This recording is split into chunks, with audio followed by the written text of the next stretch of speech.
Guys, I know many of you have wondered this before. If we threw the most lethal races from horror and sci-fi into one giant battlefield, who would actually win? Imagine the Xenomorphs from Alien facing off against the Necromorphs from Dead Space, or the Flood from Halo going head-to-head with the Tyranids from Warhammer 40k.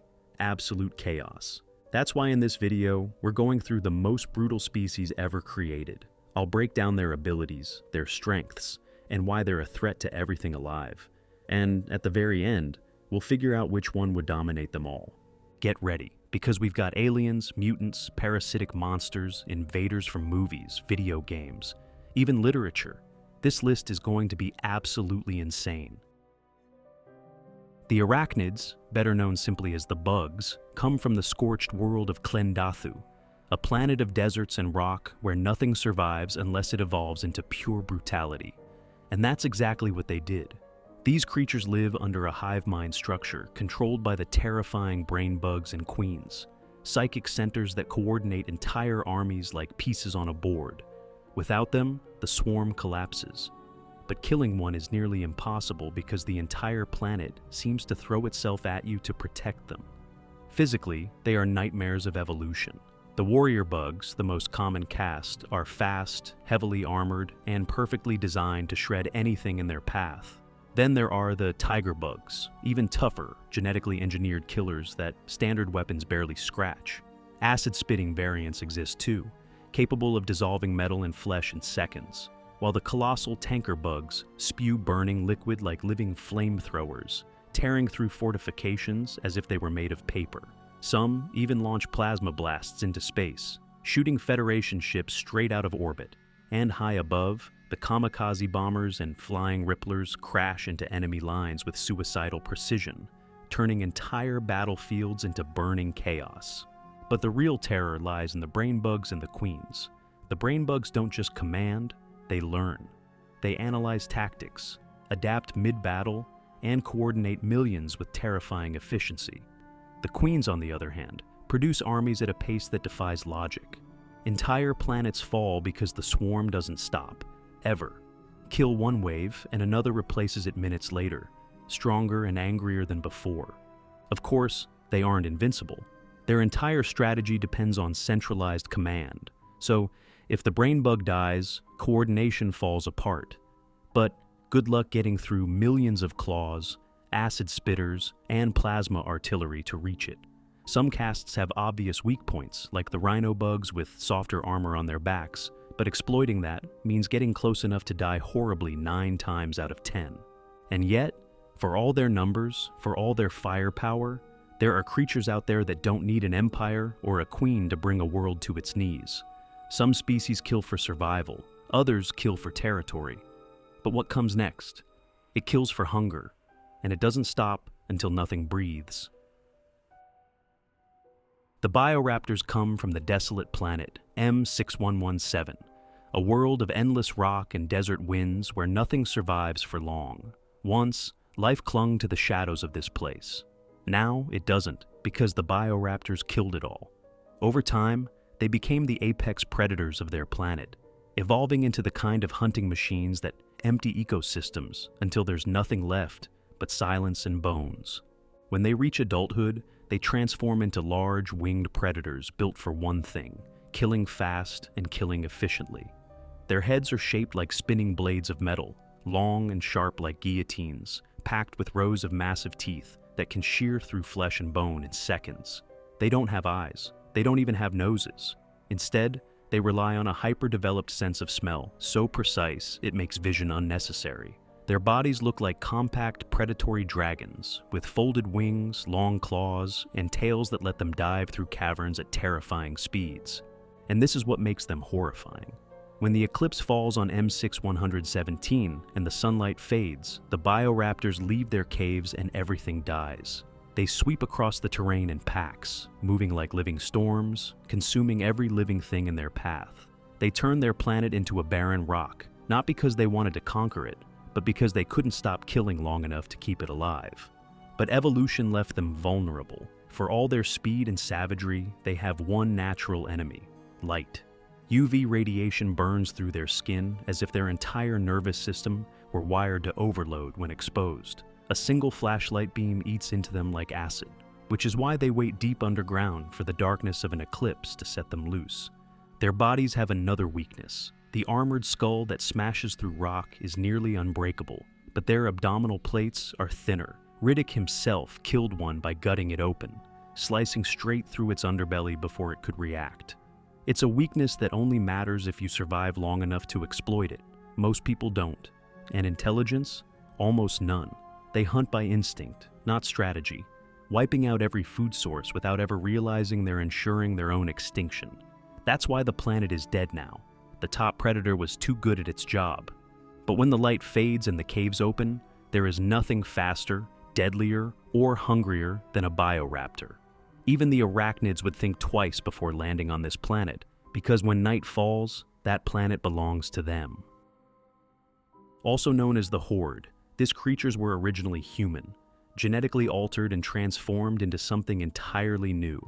Their origin traces back to experiments conducted by the Coalition, where children infected by emulsion were fused with the DNA of native creatures living deep in Sarah's underground. The result was a hybrid species, stronger and more resilient than any human, but completely alien in instincts and purpose. At the center of this project was Queen Mira. Her own embryonic stem cells were used in the experiments, creating a strange, almost maternal connection with the hybrids. When the scientists lost control, she led a revolt, slaughtered the researchers, and escaped with her children into the depths of Mount Kadar. Down there, hidden from the surface, Mira united them, organized them, and over time built a whole subterranean civilization.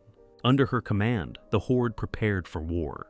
And when they finally emerged to the surface, the Locust began a 17-year campaign that pushed humanity on Sarah to the edge of extinction.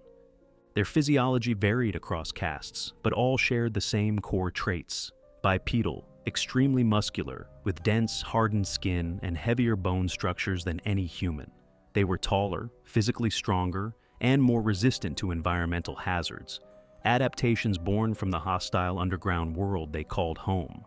Large eyes gave them superior depth perception, while their enhanced sense of smell allowed them to track humans even in total darkness. They weren't just brutes either. This subterranean race developed advanced weapons, tactics, and war machines. From drones and grenadiers to colossal beasts like brumacs and corpsers, every part of their military was designed to crush human defenses and dominate the battlefield. But the same genetic experiments that made them powerful also planted the seed of their downfall. The constant exposure to emulsion created a new threat. The lambent, locust-infected, and mutated into glowing, explosive horrors. What began as a war against humanity turned into a civil war between the Horde and the lambent, a conflict that ultimately shattered their empire beneath the surface. The Zerg come from the planet Zerus, and their story goes back to the Xel'Naga, ancient beings obsessed with creating the perfect life form. Their first project was the Protoss, who became powerful but too independent, too divided. So the Xel'Naga decided to try again. On Xaris, a savage, predator-filled world, they pushed for the opposite of independence, total unity under one will. That's where the Zerg were born, a species built on aggression, adaptation, and absolute control under a single intelligence known as the Overmind. Physically, the Zerg are a nightmare because they're not just one species. They're an entire ecosystem retooled for war. You've got the Zerglings, small, fast, tearing through infantry like piranhas on land. Hydralisks spitting spines at long range. Mutalisks dominating the skies. Ultralisks, 3 meters tall, armored like tanks, smashing through fortifications. And the Infestors, turning your fallen soldiers into enemies in minutes. Every organism is grown, not built, hatched in living structures spreading across the ground like a disease. Behavior-wise, the swarm moves with hive mind precision. Under the Overmind, planets fell in hours. Zerglings rush the front lines. Hydralisks cut off retreat. Mutalisks harass from above, while Ultralisks punch straight through whatever's left standing. If resistance adapts, the swarm mutates. New armor, new weapons, new strains appear within days. And when Kerrigan, the Queen of Blades, takes control after the Overmind's death, she adds human strategy and cunning to all that ferocity. turning the swarm into a coordinated planetary extinction event. But they're not unstoppable. Take out command nodes like the Overmind or key broodmothers and the Hivemind fractures. The primal Zerg on Xeris also reject central control completely, evolving on their own terms, which makes them harder to control but less organized as a whole. So, why do the Zerg rank among the most brutal sci-fi races? Because they consume planets, mutate from the battle, and come back stronger the next time. They spread like a living infection with one goal: perfection through extinction. Every necromorph outbreak starts the same way. Someone finds a marker on some forgotten planet or buried deep in an old facility. The scientists see a potential power source. The Church of Unitology treats it like a holy object, and nobody realizes fast enough what it really does. The signal coming off that thing doesn't just cause trouble, it completely unravels the place. The living start turning on each other as paranoia and hallucinations spiral out of control, while the dead stop staying dead. Corpses get rewritten into weapons for the hive mind, pulling the strings behind the scenes. And once the outbreak hits critical mass, a station or colony can go from calm to gone in a single day. The creatures themselves are the nightmare's engine. Slashers with arm-length bone blades rushing straight into survivors. Lurkers crawling on ceilings, firing barbed tentacles from angles nobody can cover at once. Exploders shuffling forward with swollen sacks that detonate on impact. Brutes, massive and fused from several bodies, smashing through bulkheads like armored tanks. Stalkers creeping around corners, coordinating in packs, retreating the second you miss a shot. Then there are regenerating nightmares like the Hunter or the Ubermorph, things you can't kill by normal means, because they grow back whatever you destroy. The hive mind throws all of these at you in perfect coordination, cutting off exits, herding survivors where it wants them, filling every vent, ceiling, and maintenance tunnel with something waiting to strike. What makes them worse is the psychological war running in the background. The marker's signal doesn't stay quiet. It eats away at the survivors the whole time. People start seeing dead family members walking around, hearing voices, doubting their own squad mates. More than one outbreak collapsed before the real assault even began because the crew panicked themselves into mistakes, locking down escape routes, fighting each other, or simply freezing up when it mattered most. Their strengths are obvious once you see the pattern: speed of infection, total use of every corpse, coordination between dozens of different forms, the ability to fight in vents, ceilings, zero-G environments, anywhere survivors think they might have a chance to hide. And worst of all, every casualty makes the situation worse. Killing one wrong or leaving a body behind just gives the hive mind more material to work with. The weaknesses are there, but they're narrow. Dismemberment works. Cut off the arms and legs, and you stop the body from attacking or moving. Burning the remains, freezing them, or venting them into space denies the infection new material.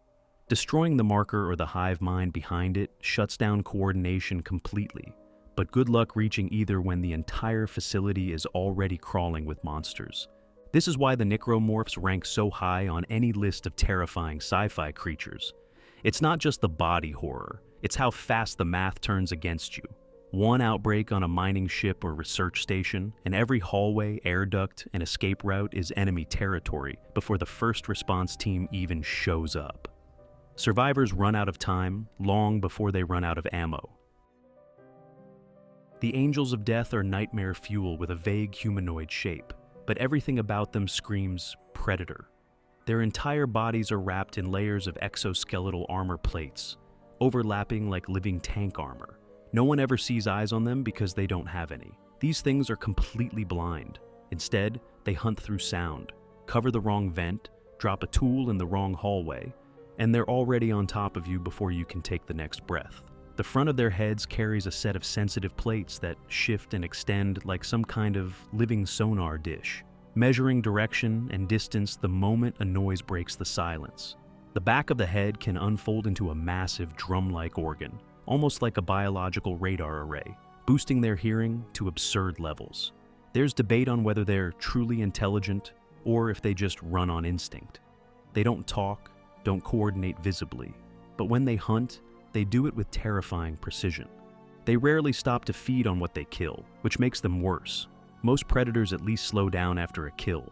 These things just keep going, cutting through steel walls, ripping bulkheads apart, moving at speeds that don't even look real. There are reports of them crossing kilometers in seconds, a blur of armor plates and claws tearing through anyone in the way. Get caught in an open space, and you don't outrun them.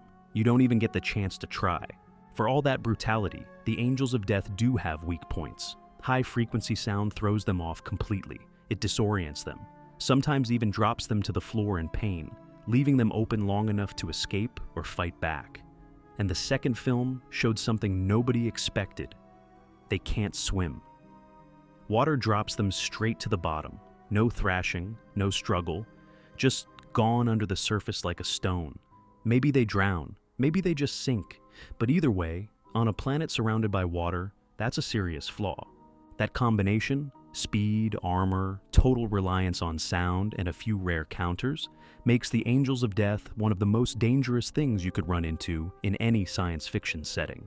They're fast enough to erase entire groups before anyone reacts, tough enough to shrug off small arms fire, and relentless in ways that make most monsters look merciful. The only good news is if you have the right tools or the right terrain, you might actually live long enough to tell someone what happened. Warhammer is full of nightmare fuel, but the Tyranids sit near the top because nothing else feels as inevitable as them. They didn't even come from this galaxy. Whatever place spawned them has probably been stripped bare for millennia, so now they drift through the void in numbers that defy imagination, a living ocean moving between the stars. And they don't invade like a normal enemy. When Tyranids arrive, they don't conquer territory or enslave populations. They consume everything: cities, forests, oceans, entire biospheres, until there's nothing left but rock and ash. They travel inside colossal hive fleets, each one a swarm of living ships, breeding vats, and planetary siege organisms. On the surface, it might look like chaos, a tidal wave of claws, teeth, and chitons sweeping across continents. But this thing has planning baked into its biology. Every creature, from the smallest ripper to the towering Hierophant bio-titans, operates as part of a single intelligence, the hive mind. That's what makes them so terrifying. It isn't a horde acting on instinct. It's a galaxy-scale brain dissecting planets one step at a time. Decades before the first spore even falls, the hive mind is already working. Psychic interference cuts off communications. Shadows in the warp isolate the planet so nobody calls for help.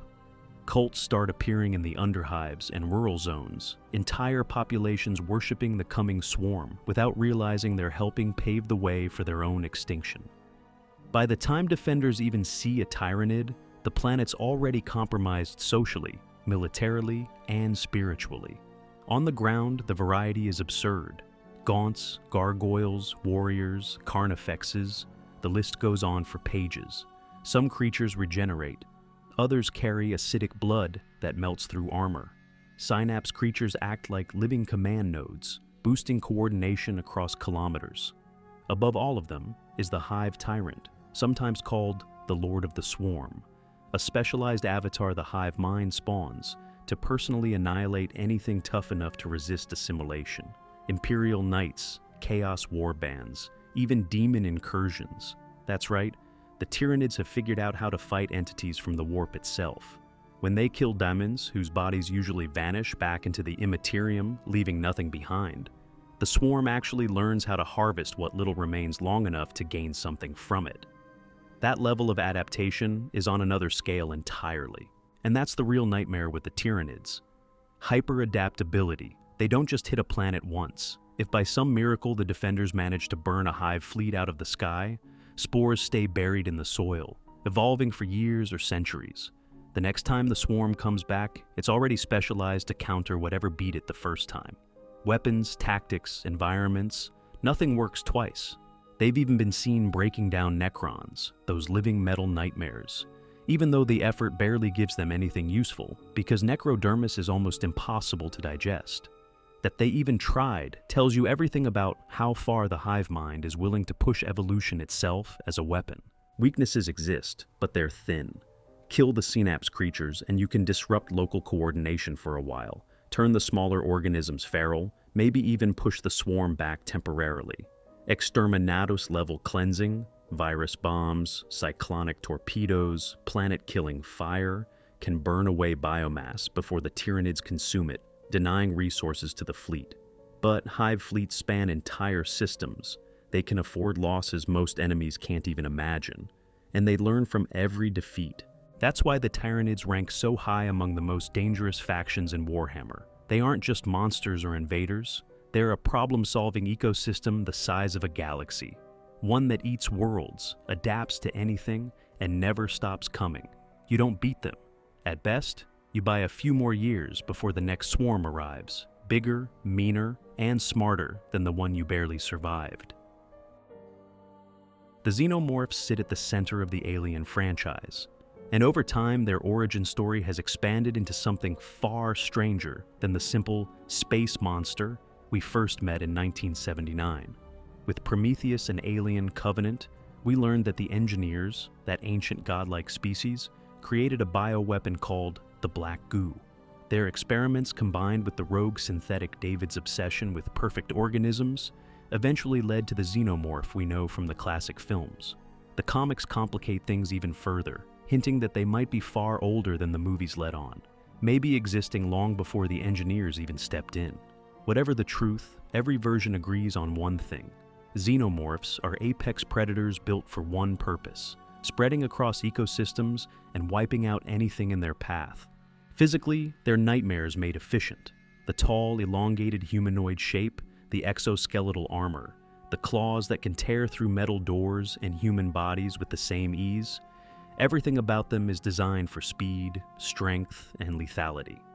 That tail isn't just for balance. It's a spear, snapping out faster than the eye can follow, to impale prey or drag it into the shadows. They climb walls, crawl through air ducts, move silently in zero-G environments, and hit with enough force to throw a full-grown human across a corridor. Their blood is molecular acid so corrosive it burns through multiple decks of starships, which makes fighting them a nightmare because every kill risks melting half the room in the process. Behavior-wise, they look like animals, but think like strategists. Individual drones stalk prey with patience, cutting off exits, driving victims toward ambush points where others wait. Hives appear in hours, spreading resin across entire facilities. Queens coordinate everything, pumping out eggs while drones and warriors build the nest, capture hosts, and defend the hive's heart. The entire species runs on a brutal biological logic. Find hosts, implant embryos, birth new xenomorphs, repeat until nothing is left alive. And the embryos, the infamous chest bursters, inherit traits from whatever species incubates them. That's why we've seen variations like the Predalien in Alien vs. Predator, or aquatic xenomorphs in Alien, Resurrection. They absorb the advantages of their hosts, which means every new planet carries the risk of creating something worse than the last generation. Their strengths stack fast: speed, strength, adaptability. A breeding cycle that turns any population into more xenomorphs within hours. Acid blood that destroys weapons, structures, and predators alike. An intelligence level high enough to cut power, lure victims, even learn from failed attacks. Entire colonies in the Aliens timeline disappeared because one queen got loose before anyone realized what was happening. The weaknesses are narrow, but real.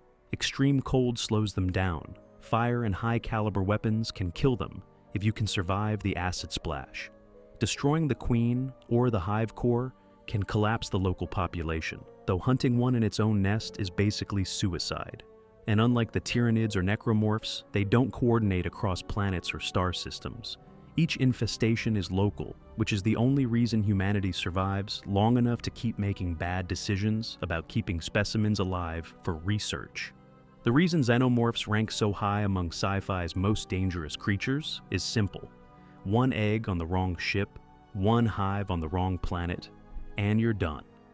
Their speed, resilience, and genetic adaptability mean every outbreak plays out like a horror movie on fast forward. By the time you realize what you're dealing with, the walls are already crawling. When people talk about alien horror in movies, life doesn't always get the same respect as giants like Alien or The Thing. The lore behind it is pretty straightforward, nothing as deep as the Xenomorph hive or the Necromorph infection. But the actual concept of Calvin, a single-cell organism from Mars that grows into a hyper-adaptive, intelligent predator, might be one of the most terrifying ideas modern science fiction has put on screen. Calvin starts as a tiny dormant cell pulled from Martian soil, something the ISS crew sees as a scientific miracle. What they don't realize is this thing might have wiped out every other living organism on Mars before falling into millions of years of hibernation. The moment it wakes up, survival mode kicks in. Grow, adapt, consume, and it never stops. Every single cell in Calvin's body is muscle, nerve, and sensory organ all at once. There's no brain to hit, no heart to destroy, no single point of failure. The whole organism thinks, reacts, and evolves as one. At first, it's just a microscopic sample under glass. Then it absorbs water and nutrients, and suddenly it's growing at an unnatural pace. After killing the lab rat in the module, it gets bigger. After killing crew members, it gets stronger, faster, and harder to track. Each meal makes it smarter and deadlier. The turning point comes when Hugh electrocutes it, trying to contain it. That's when Calvin stops behaving like an animal and starts acting like something calculating. It crushes Hugh's hand with inhuman strength, escapes its containment using a tool like it's been watching and learning the entire time, and from that moment on, every encounter becomes a massacre. It uses the ISS itself as a weapon.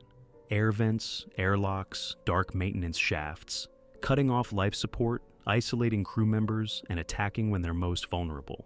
The scene with Captain Ekaterina shows just how efficient it is. She's outside repairing a communications antenna, and Calvin tears her spacesuit so water floods her helmet, drowning her in seconds. It doesn't even try to force its way inside the station. It waits, patient, calculating, before using one of the station's thrusters to get back in, proving it understood exactly what it was doing.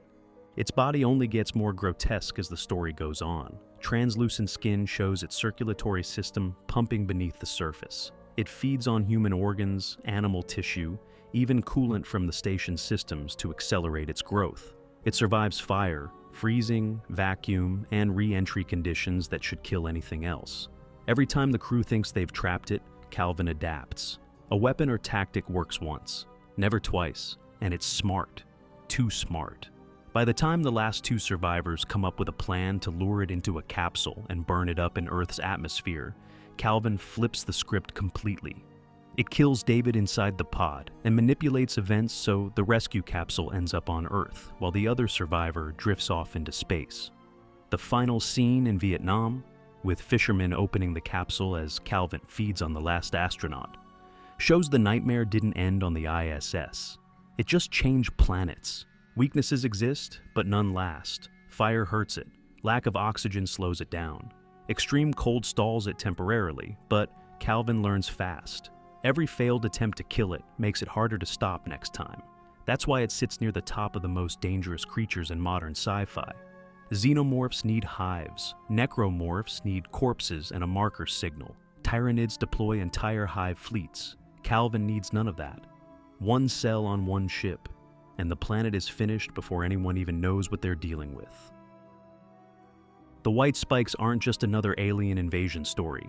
These things are a biological weapon left on Earth by an advanced extraterrestrial civilization capable of interstellar travel. Their ship crashed in the Russian tundra in 946 BC and stayed buried under the ice for more than 1,000 years. When they finally emerged in 2048, everything unraveled fast.